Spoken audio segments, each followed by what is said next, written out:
clear tu le ngai thatu zong zong te in zawa in chibai ka buk chewa du sang la sang ber ka hlan bok chewani ole tun chu ma chuan voin ni ko tharuk sang ni som ni panga tho than nia minister pubil chanzo tu soi ro puile ngai nong em mai kan ngai kha ho do na atu sei hi nakin thang thar lo la om zel tu tan po rin tlak le din chan tlak in ngana tlak ani tlata are deu na ma se ram veya digna du tak tak tan chuan angai nom fai vek thunga a ai rei zok ngai thla zel tu zon roi po ol takani eng po ni sila atu soi tlang pui sei phot taila thome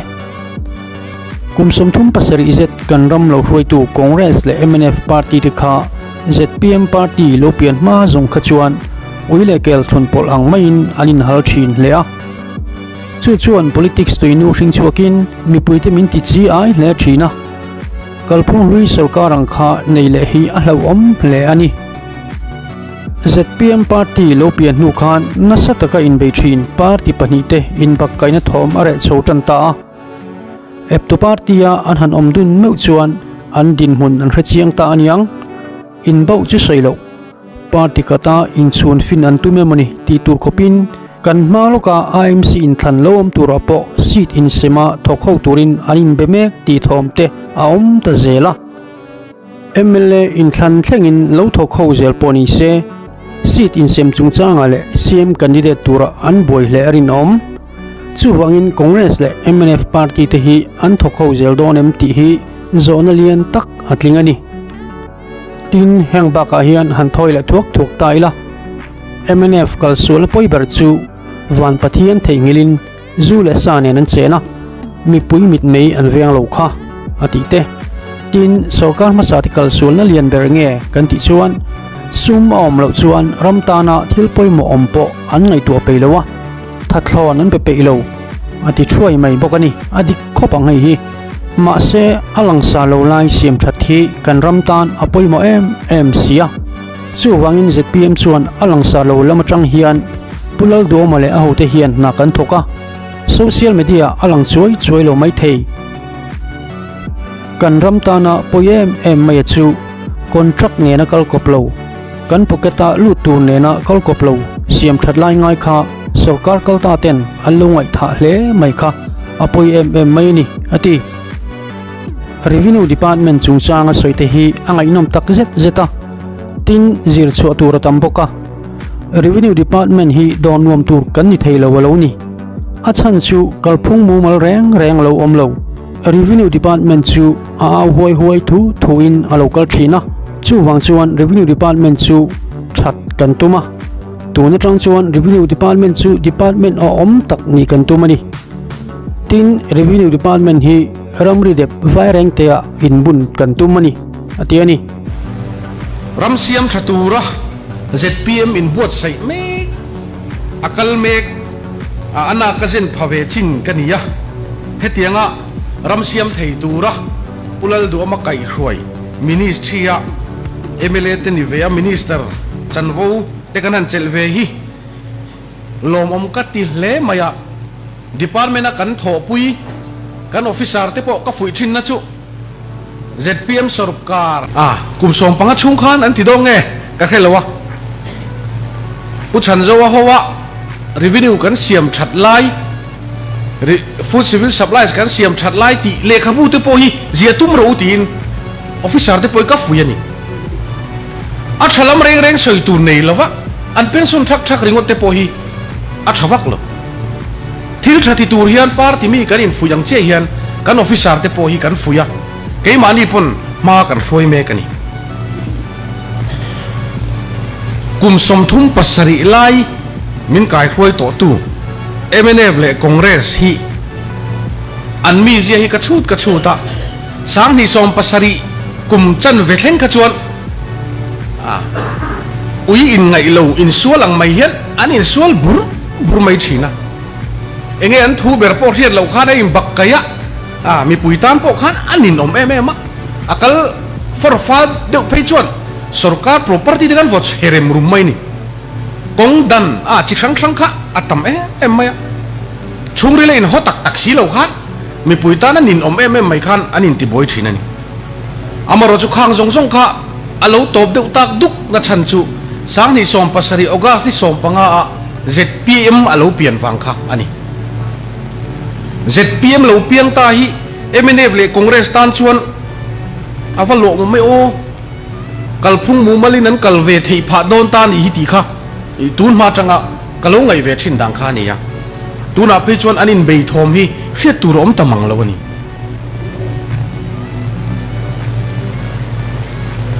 chu kan ram politics ayan nakina min an la chui chiang anga ZPM lo pian tak nu atanga MNF le congress mi zelo dang lam chodan te po hi an la ron zir chiang zel tura kanga yani kumin kum tira khanin VCLC karin thanga ram puma congress le MNF khan min bei ronani amak kati khop maya kaini ZPM te chu party te kha kan nia bul kan chan pon party te kan nia sani som paret in thlan point thleng zo lowang an ke le mayang min tia kaini party te tan kha chuan party dang han tho puya unit thu han da mai te kha headquarter tan chuan azang khai thak em amaro chu congress kum som ni le pan ni le achan ve MNF kum som panga party lian ber inti pani ZPM sarkar atanga rei lo tia in ring tok na zong zong lo thak khopa niat pher vung mayan an thok ho vel hi chu an van ti ri pi vi lo o kati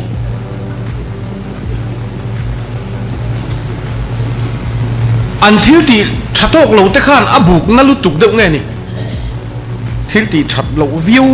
na lo tam to hi chon konfi dei har deuh ni LCA kabiala pejon veng thuma min beiron ani amak kati khop mai engtin ngen ti ho theile ti tu thleng hian kalanga I to ni du in ang box silo kaldan thung in ang box silo engtin nge anti khom thei kan ti chuan ZPM ramsiam mekhi ramtan thil than ti tamlu tuk don an hlung hi a thei ang in khir ve tengu kan party tanin aw la ve dur po om don to le ne mo le an ti ni berin ka ria chu ni an tho ho theina chan chu tin kan ma lok AMC in thana po hian chen khat tena mi ti dian hriat min thrila chuan tho ho hian chak khop maya an manin confidence an nei si lawa amaro chu seat in sim dana ten an boi ru le ya chuta AMC kan tho ho phei chuan MLA in than le lom tura phei chuan party khata in chung khom mai la ti te po an party member jing an ngai tu na sa ton ti amaro chun boina ber chu tunge CM candidate ang ti khani tani ZPM in tunge CM candidate ang tiam in be na bok kha an boina alo ni ve chodon tani kathina pakhata chuan party hian tumumal tak nein ramro kan rela ZPM phei chu kan hriat angin rei tak ZNP lo ni to rei tak PC lo ni to ramve neutral khatiang ho kha kan lut khoma mu sit om takin bul kan chana amaro chu kan kalmek dan en hian kan kal thui khopang kan dai rei khopang ti hi alang chiang in ka ria ZPM ina kan du lo ber na taka kan do chu athona sum sem hi ni amaro chu congress le MNF te aw la tur hi kan chut pui thina sem tur aw pun ba kha aw tur dang an ngai tu chok zo lawang achan chu ZPM a hian ti tak takaram vei tu kan tamber chung ho ai chuan thil tha hi an ron ngai tu chho phak hi ka ring lo ACDP NLUP nuôi yang zang nge congress ain kan ti tam dong nge MNF ain kan ti tam dong nge ti zong kha ani deuh mai lo mon aw la tur hi le chu I ka thlir dan pakhatani tin politics sa kain be dang kha en tai la court case nei chu tiang kha tiang an tia MNA le congress kha in aw khuma a sarkar lo zo kain awa an sarkar huna aning theing hil sak le kha tiang ringon kha kan ram kha kum som thum pasari an mani pahnia khan alo vir velani tugin zinga hei chanchin buwa long tlai bypass road ei ru na thu boy ACB nen chui zo to ti kan huani hei hi Mars ni kwani somvela khan assembly house kan chaiwak kha ania house kan in chaiwak thu kan in chu wak thil kha ani hengte poi chu dik chu thiam lo kan ti lam ni lovin ani na tak mai kha mi pui hian khe ze lang u chanchin bua chuang mai a top mai lo hian hengte po hi kan riu ruwa omse ka du khop mai pungun lian chunga te thu kha ania cái ní trăng chôn cột thu rem tura dia tu nghe dik lâu kan ti thei lo amaro chu mi pui hian thil dik tak hian ve hi kan chan vo ani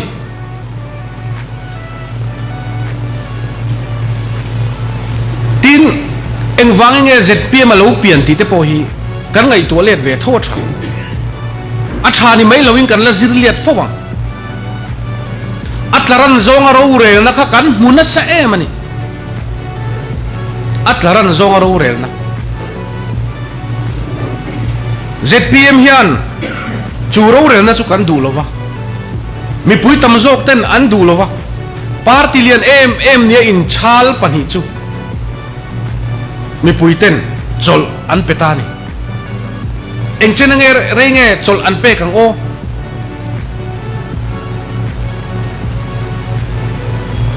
thau cho le tur po hi an om lo ang ti po hi lo om tak ani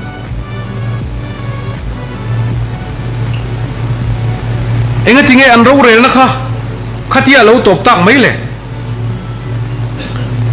mani ke ding ve thei turin kan state thi min kai khoi tok lo wani tok lo ti trong kam kaman kher na chan chu an ti cheve ke avai khan ka ti tumna ani khan lo amaro chu ram ro min rel sak da na kha mani ke ding zong in min rel sak lo wani ZPM chuan thutlung na kan siam dan reng reng a hian in than le ami puin min vote lo palanga ti zonga hlau na wang hian thutlung na kan siam ngai lo kan ram tan thutlung na thaber kan ram kal zel na turata na poi mo ber thang thar lo lo om zel turata na poi mo ber ang hian thutlung na siamila voini ami puiten an la thiam chia lo wani pon in than le do na chon mi puite an in ngai to har fi manga ahun la thutlung na har sa ni alang kan party na chiat pui tur om anga lang po kha mi puite support kan hlo phang ti hi kan rin dan ani nalak chung chang a po han ngai to maro thil alo dang lam zota voina kan kal chin kan thlen chin hian ZPM malam hi akhir thui le ani kan sarkar nei me ki mi pui sarkar huap zo sarkar ania kalphung hui sarkar ang kha kai tho to lo tura chak zo ka kan kal ho zel atulani chu kalphung hui sarkar a chu them na chitin reng nen dot thu nen ZPM bein an man lela hei tak mai zoram mi puiten rinta kan yem ti hi thit film na chang an hreme kin ka ria kalom khop mai alom ka ti ZPM min beina te hi bel chira dolem ti hi zoram mi puiten chi taka min lo thil sak thin turin ka ngen du cheu ani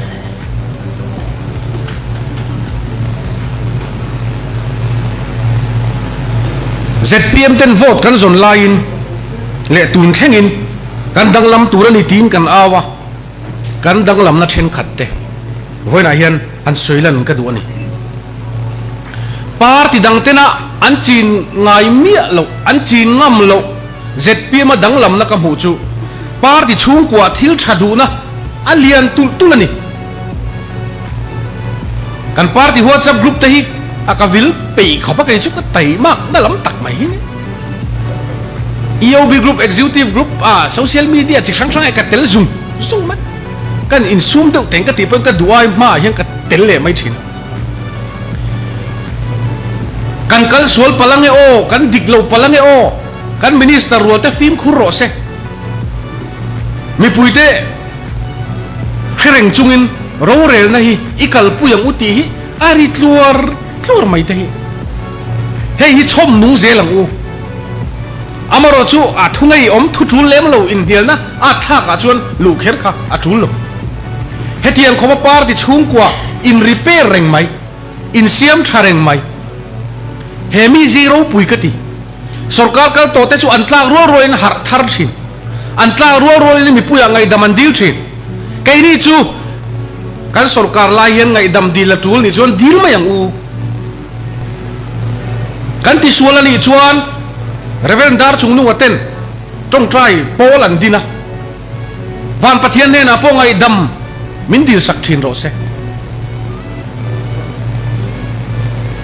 December khatir khan o January khatir ani lopon December sa chung zo kani tu ma mi puine na information pe chuak me lo hian aizol le arem changa om ho tan chief minister bangla noya revival speaker roin zan ni ZPM MLA le minister te hi pathian polin karin khung bingani awan ro pui tak em kei mani hi in en let fo ngamang u chutia kan ti chuan ZPM tlonan kan aulo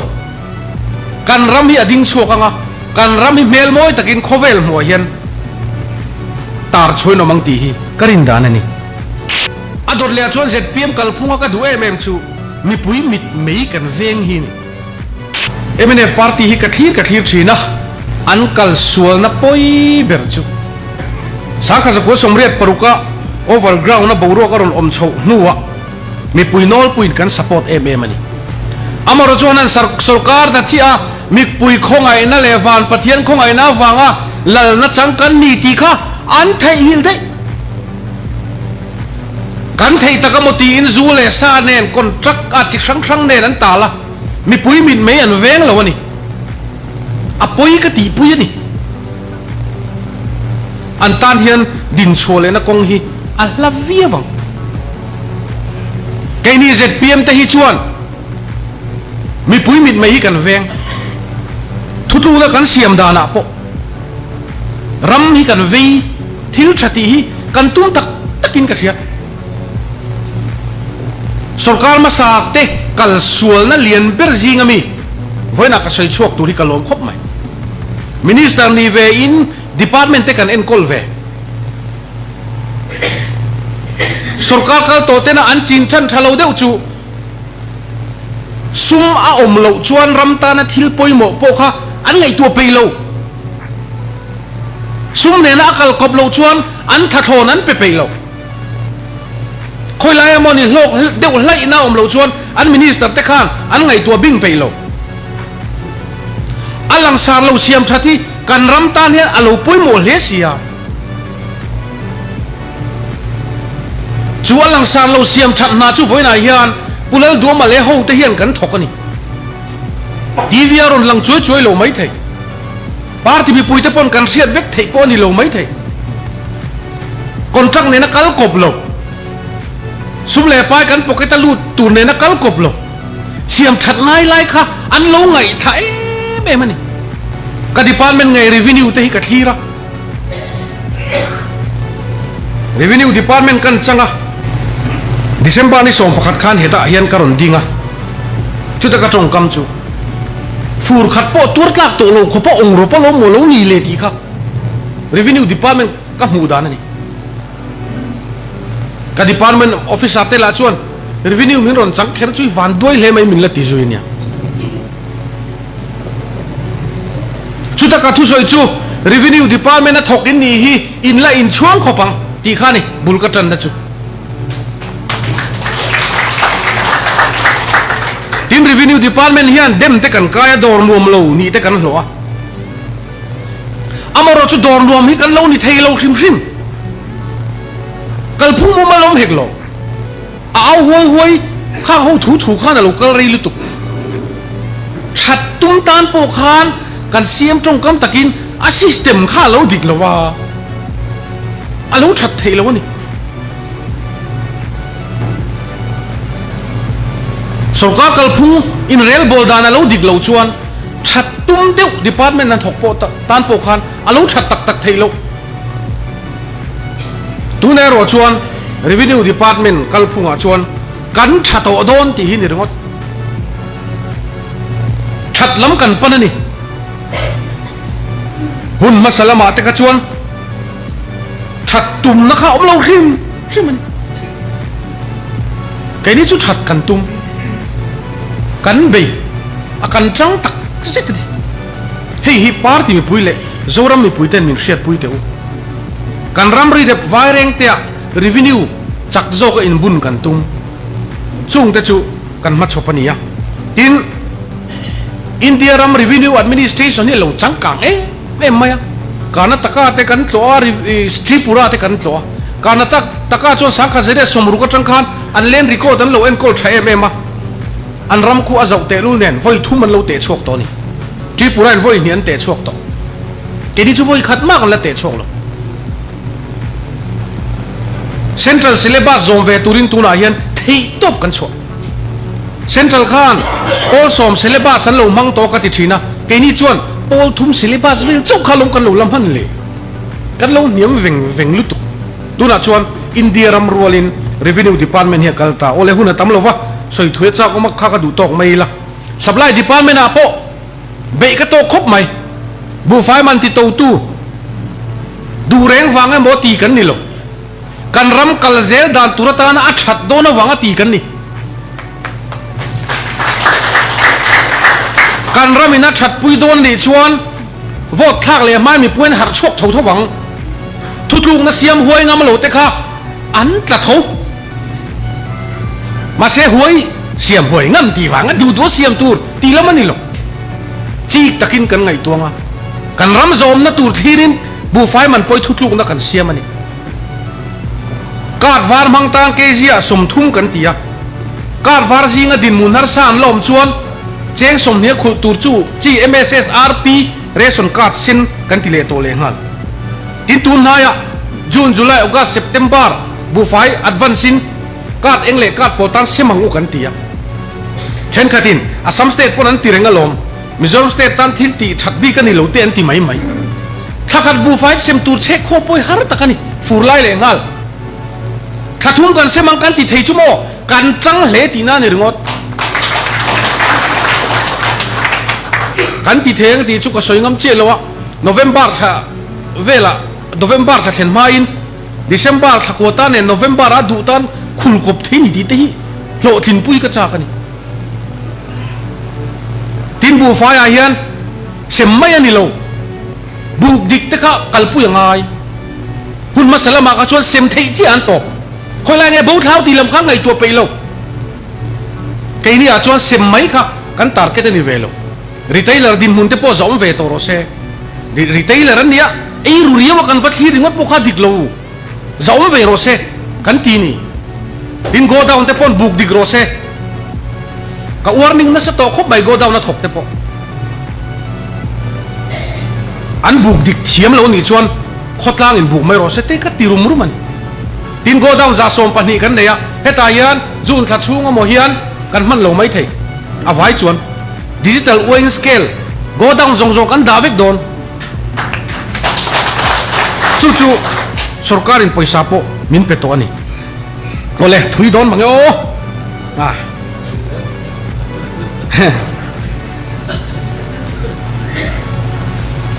officer chen khat min comment na ka la khoma chu chiarin ka chiar sok don point nga theng ani min fakna te hi ruling kan ni hian phim khurtu min ti lo man tum na min fak na zong hi chu ngai poi mo lo thiam a tha tin min fak hian min fak ro la nui nga lo hui te po hi chu lo min fak tu te kha i chan spek vak lo tu nuam kan lo ti over chong ke mani kan bo dei the phim khur takin kan sarkar a that tha an ti ve na kan he na an soi thin rin tlak tur nia ka ngai kala khoma point nga pakhat na tun tum kan ministry chu sarkar na tok te kan tul ma kan phu so ni ber mai tho turin min huak mani tul poi mo pon ha tul awangin kan ngai poi mo hlei thei to lo he hi kan minister ten ma an hruai wang ani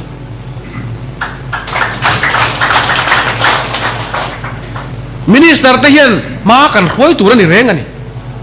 kan officer te kan ron lawang kan tilo an ron ang kan soi hawang amaro chu minister ni ngam chuan a department en kol dang ngai tu na rama hruai tum dang kha anei ngam turan don lomi chumi ti lo thin chu official te nani apani na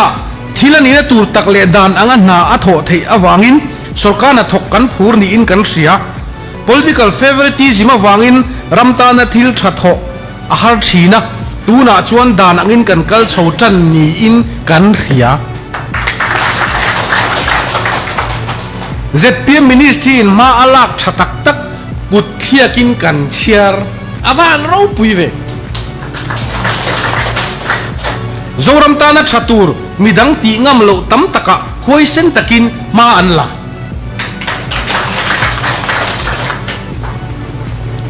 doi zep wanga ram khoi tu ten thutluk na an siam chu tiang ram ding chok chu kan hretoim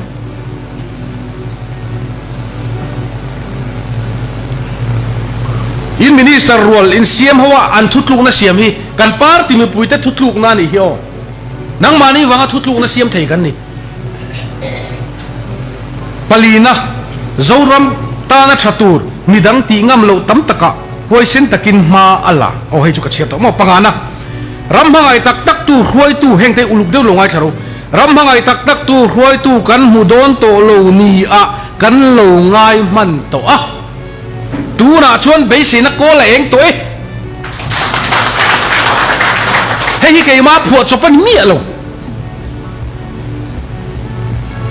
khata khan kan ni lo na angalo om pal ni chuan ke ma ni poni x-ray ang u khoi a khang e kan lain siam than ngai tho izir chiang ang u ZPM hi huap zo party kan niem ka chan na chu kan huap zo khop mai zoram pum mai ni lo khovel huapa hiat ZPM hi nei tu hi kan va han tam Singapore tang ten minon message thul khovel ram hla zo ka tang te pon fui na kan trong trai pui chu ni o chu ni huap zo party kan ni na chu enga tinge ni ti ta tu em ram siam an du wang ani ZPM ang em me chenuam ti na party hi do ra mun le ka tia zo ram siam thatura zo nu ron fe chok te ke chu moi ka van ti tak chewe mo mi pa ai hian ram tan thi ngai don ta se le ram tan a thi tu lo cho ro ti se mi pa ai hian in pain tam jok po ring hial i suan khen be ni thi thir ngam bible so chu mei che te ni ka ti to kha khong ai mi pa hu kha mi pa na ka se moi lo inan soya inan campaign te ro pui de wani kanan campaign le tak tak ngai be le don ni pui le khopang adot le chung kan huap zo na em pakhat le chu na zong mek thalai te kan party ro rel dana an ngam patan mek le nei ta kan la turian thalai te hian sarkar kha an ring top bei se na reng an nei lo ma se voi ni chung kan chanchin bu te thiri la kan social media te thiri la advertisement ani rengo thalai te po darka som ni palia darka som palita chu zero muthun te chu in pai venga in thierun chung le hano ne uneu khang vel bak darka som pali chu zero chu kan ram thalai te tan zalen dar ZPM hian kan vo me kani kum upate ngai sak lo in tu na hian anom chho me kani kum upate tar pension te po kha hei puti BC ten oma an ni ngai tu chuak tu an nia pirin pui te ho CM hoin kum upa te pension te po ti pun an ni chho ringot mai te hi aro pui ka tia Christmas don vela kum upate thom no lumpe tivil mai ringot khani lo an account nge ya an pension an lut te kha aro pui ani kum upate tlang ne ro in ZPM mang tluka kut na thok tu te ngai sak party kan rama ala piang lo khrim sim so thing lei kan ti mun phia thil chi sang sang thei top kan chua amaro chui ka soidu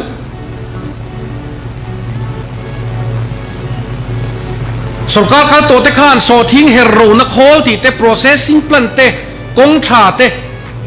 chom mai tur thil tha kha min lo nu chia me u lo tlat ani voi le khata chuan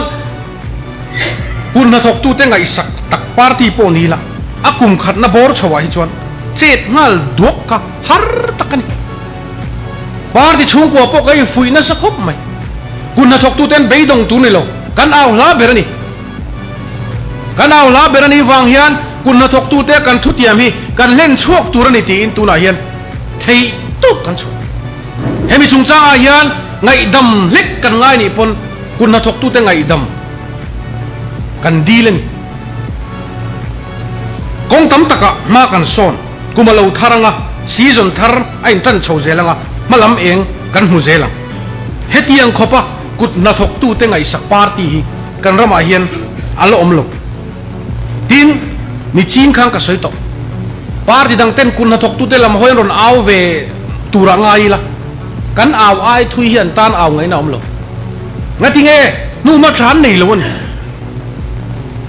kun na thok tu te an ngai sak tat lawani ke ni chuan kan ngai sak me ka kan ngai sak zel don chu kan party kal phung ani tin voina hian hei man ruate alo chang kang zela kan thu puang tu headquarter kan media department te mai ni lo social media Facebook WhatsApp ti vela ZPM media pasal thate voina hian an chuanom lein ka ria headquarter kan ho tu te po hian an poimo na hi kan khiat saka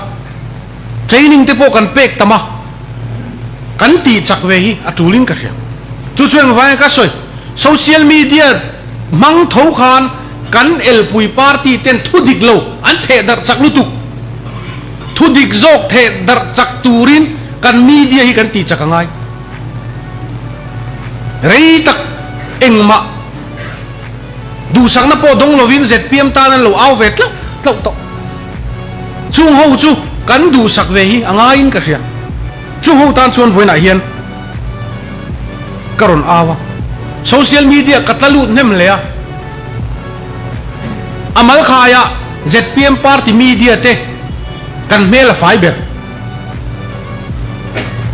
kan pa ngai ber kan thu post thin po achang kang ber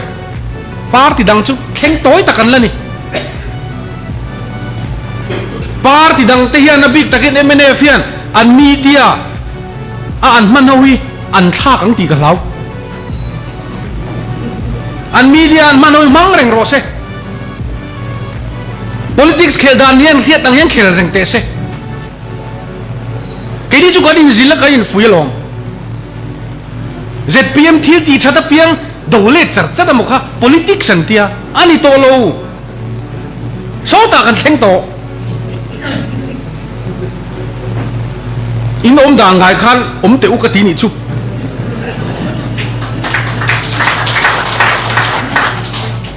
ole voina hey kan in fui na sakhop mai ka pai na saru pui mai sia khani lo thu pui dang po soi leng ha ro min tiulat soi ngal chir thei tu chi ka kan nia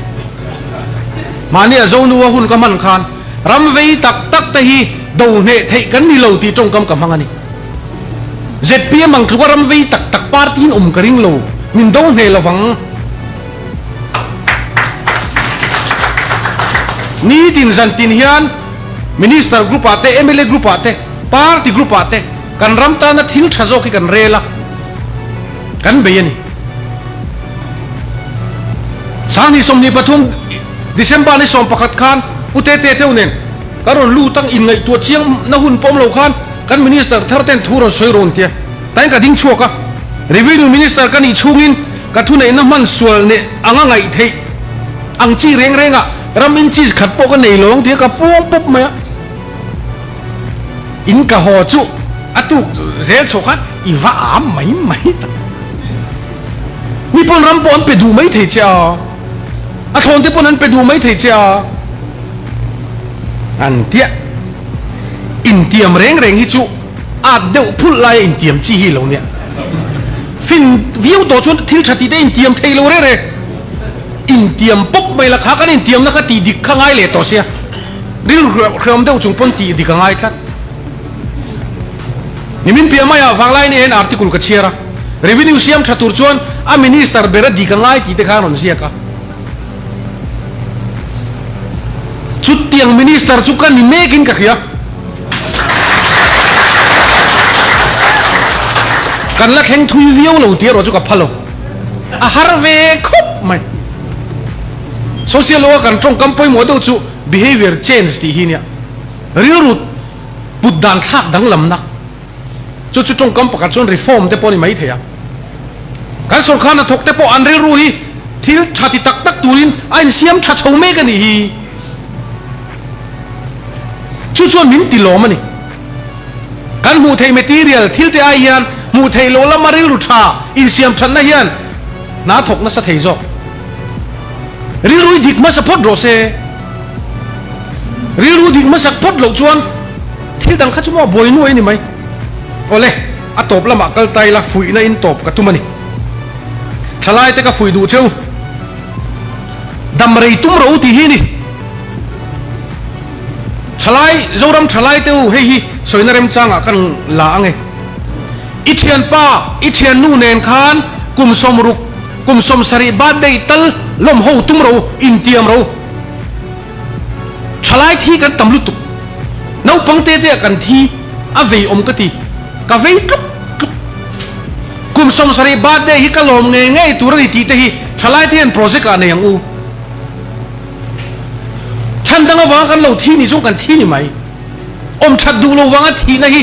kim to se ka wan ti em rui thei thil te akan uar lut tu ka ngoro am de win kan soi teng nu ka fak ringot chewa tun ma de chuan mei che sok cancer mei che chakong cancer de kan khengai manglo tu na chuan mei che sok cancer mei che chakong cancer in du pian in khunga in su ve de ro ZPM hian nu ho hawara wa teila siamila thang rem kan thuna kha khang kan sar chi sang sang a na thalwa thena a chang kan lo tha heng zong zong te kal phung thara til vek thalai te u heram khoi tu te hian in be sei kan la phalo deu ani mai theya ma seram khoi tu in ni ve hun na theng don chu tianga in ke che lo siam tur chuan ZPM hian bul kan tan me kani social media apo in hian na a tha thupor polenga alu tam lo chi hi tam zelang u voine in minister te hi mi fel fam kim kan ni lo mai the amaro zu kan thei top kan chua kan ram tanen thei top kan chua Nelson Mandela ka 1994 a South Africa president ron ni do khan athu soi ro pui le mai chu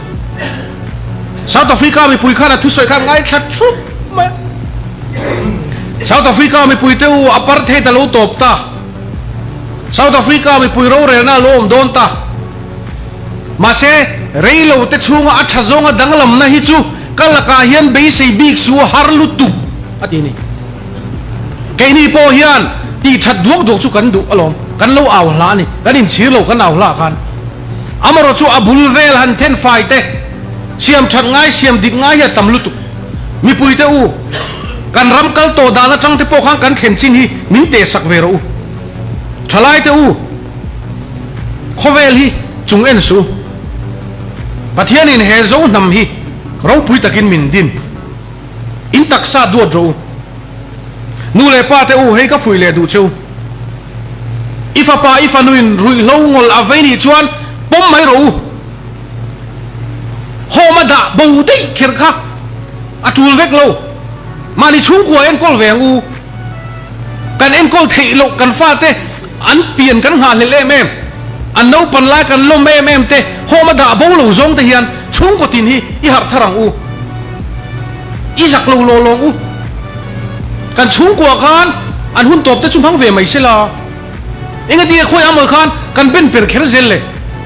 kha khan hom kha ka soi moi lo ani lo atu china cho sarkar chuan mala zela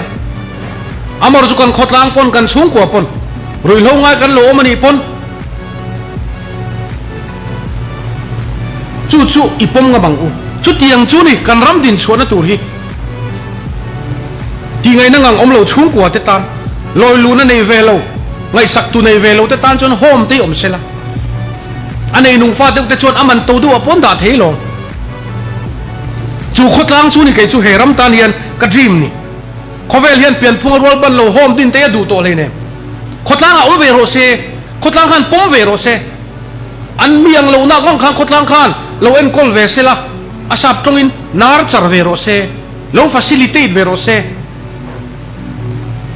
chung chu khovelina adu dan ani ole atop lama hankal taila ZPM o karte u kalphung lui sarkar chu alo top tameka an zung jam te chu khoi khoi ma chuan alo om mai theya chu kalphung lui sarkar a kha chuan sarkar rola nuam sing kho ti deuh na bo ro kha an chen thin ani cái này chuan chu kan be se ve tur ani lo tor rei a thul ni pon in huwa mangu minister kan ni vek don lo MLA kan ni vek don lo block president kan ni vek don lo amar chu hera ma kalphung thar ta na ibe na hi minister ang tiet poi mo na in ang tham kan ni fui du na le zil du na min nei chuan social media te pakai lovin mai chana min tipop mai ro chu pa ber sarkar kal to te kan mu thin kan du lo em chu an sarkar na ma chuana mi puite vote le khani din le nek tan le vom kan siat thin kha mi pui khan an du na ri ru thiang an mangam lo SCDP rang chi ten tiama an lom lu zer mai NLP chami te ni chuan chu tiang chuan 40 zong ve lo ang u voi na hen ka bial aizol is tu a chuan membership drive an neya ZPM zom du tu khan hu tam riu maya akalo oi lo der vela lom tak chung si khan ni pu hian in kawani ZPM ma son zel na tur hian chu ta tak chuan kal to te ti sual chu na chelu tuk tho te heng la kai ni film khurang u kan tum reng wanga ni lawa alo chepal ni chuan kan ho tu te po hil mai tu tum reng wanga na chie poilu tu nimin loka ka bial chunga chinga veng ZPM unit ten nan lo vila ka zum hu pu yani kor khan lo khuwa an rot phan te ka tha ka til tu ka kan nei bak po hak ka ui lo nga view mai ni na cha thok mu khan nuam chu ni ZPM te au hla chu tir kan minister te po kai ma telin kan CM te po wa kar te zong po in than nai don chawa hian buyak nuam ni hi tum lawang u in than nai tu la biak nuam tu la tang hian biak nuam mi no mang u